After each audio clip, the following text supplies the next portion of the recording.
Hello and welcome to the Clever Fox YouTube channel. My name is Ilysse and today I'm going to be using my Clever Fox budget planner to set up a budget for the month of March. There's going to be a lot coming up this month that I'll need to make sure that I'm using my budget planner in a really organized way so that I don't miss anything financially. If you are new to budgeting or you are a seasoned veteran, make sure that you watch this whole video so that you don't miss any of the budgeting tips and tricks that I'm sharing today. And also make sure that you are subscribed to our channel and you have that notification bell turned on so that you don't miss any future videos. Let's get started. So we're going to start out by getting this dated. We have March 2026, and we're going to list out my financial goals. One of them is something that I've been doing all 2026 long, and this is 3 no spend days per week. And this has been really helpful for me because I'm doing less impulse spending, and then overall I'm spending less money because I'm doing less impulse spending. So that's been really helpful for me, and it's helping me be more intentional about my finances. The next one is going to be to finish filing taxes. Now I'm putting this as a goal instead of my checklist because it's not something I necessarily have to do in March, but it's something I would very much like to do in March. So I have done a lot of the prep work, and now I'm just working with my accountants to get everything completely finished because I have to pay quarterly estimated taxes, and it's just a lot of work, to be honest with you. I'm like, why don't they teach us how to file taxes when we're in school? The next goal is going to be save 10% of my income. And this is a goal that I've had for a while as well because it's like automatic savings that I'm trying to focus on to really build up my savings, and spending less money by having 3 no spend days a week helps. So they're kind of all encompassing. The next thing that I'm going to do is a checklist. And for the checklist, what I like to do is add anything that's going to require me to pay money towards something beyond a bill or a regular expense. So one of these is going to be second photographer payment. And this is for our wedding. We are paying in 3 installments, and our second one is due in March. The next one is going to be for a bachelorette party I'm going on, not mine, but a different one, bachelorette payment. The next is alterations for a dress for a wedding I have in May.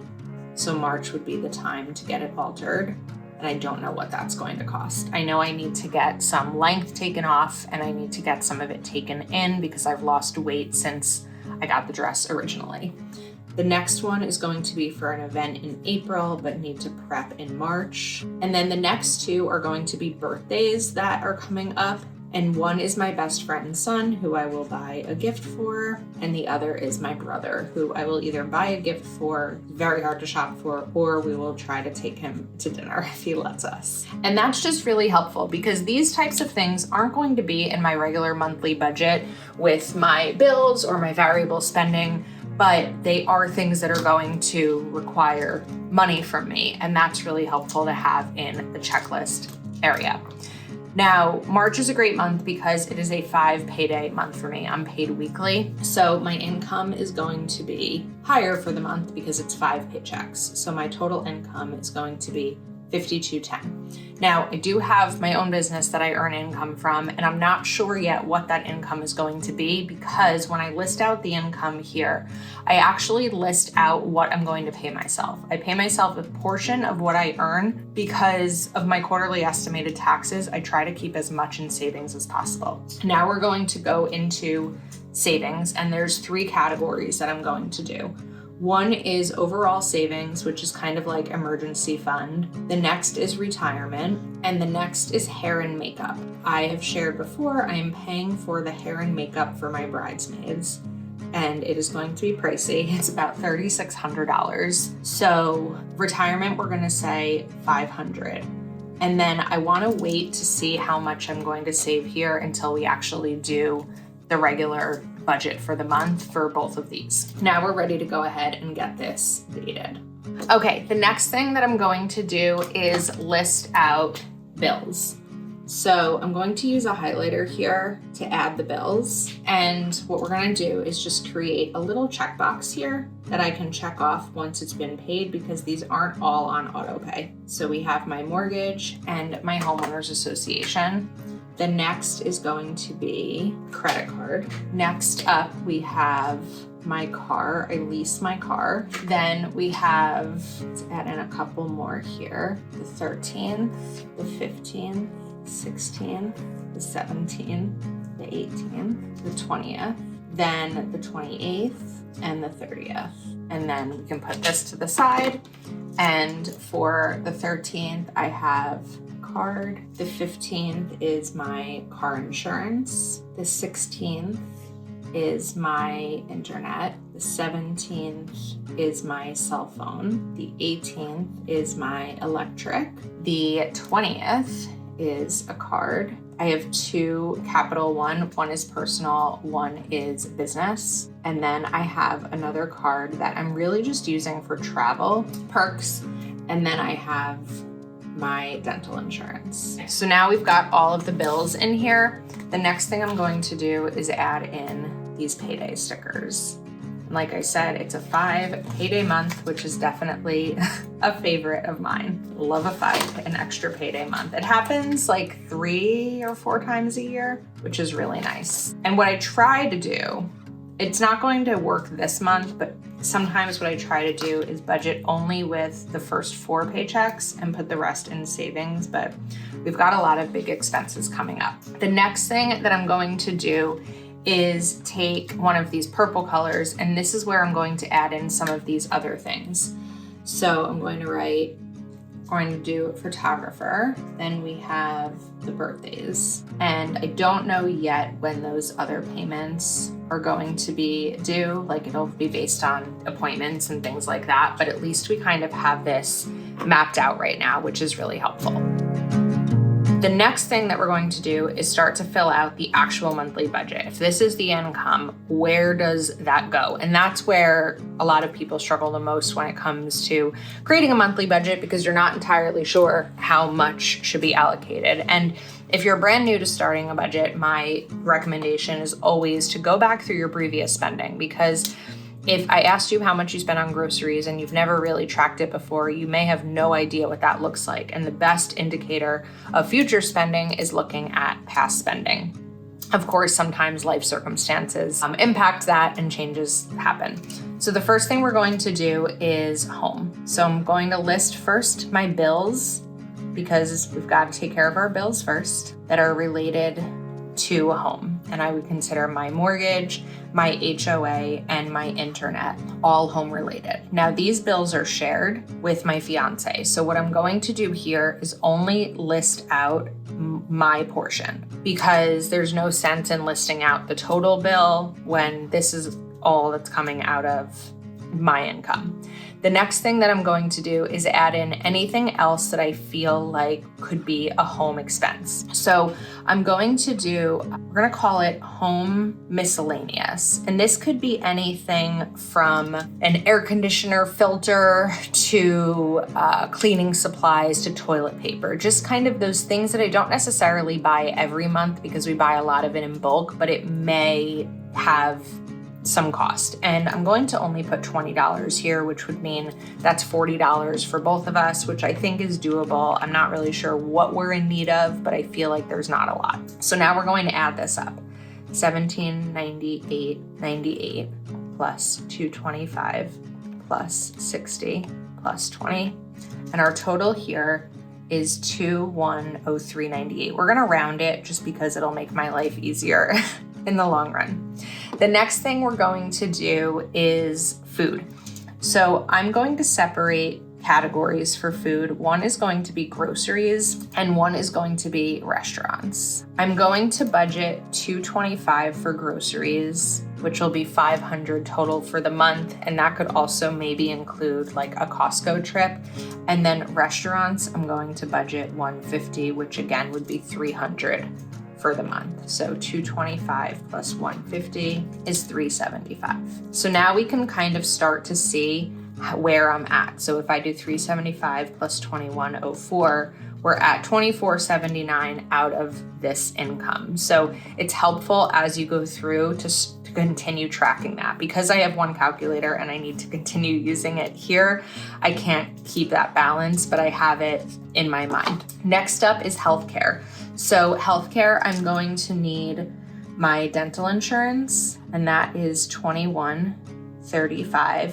And then I will also have $200 of copays during the month. So that brings the total here to $221.35. Credit and loans, I don't have any. I know that I mentioned I have credit cards, but the way that I use my credit cards is if I go grocery shopping, I will use a credit card for that so that I can earn the points. And then when I pay the credit card, that comes out of my grocery budget. There's no credit card budget. I don't carry a credit month to month or carry a balance on my credit card, and I don't have any like student loans. The only loan I really have is my mortgage. My car is leased, which I guess can be considered a loan, but we're gonna put that into transportation. Next up is going to be personal. So for personal, I'm going to do manicures, which I do treat myself to. I'm also getting a monthly facial leading up to my wedding just to improve my skincare.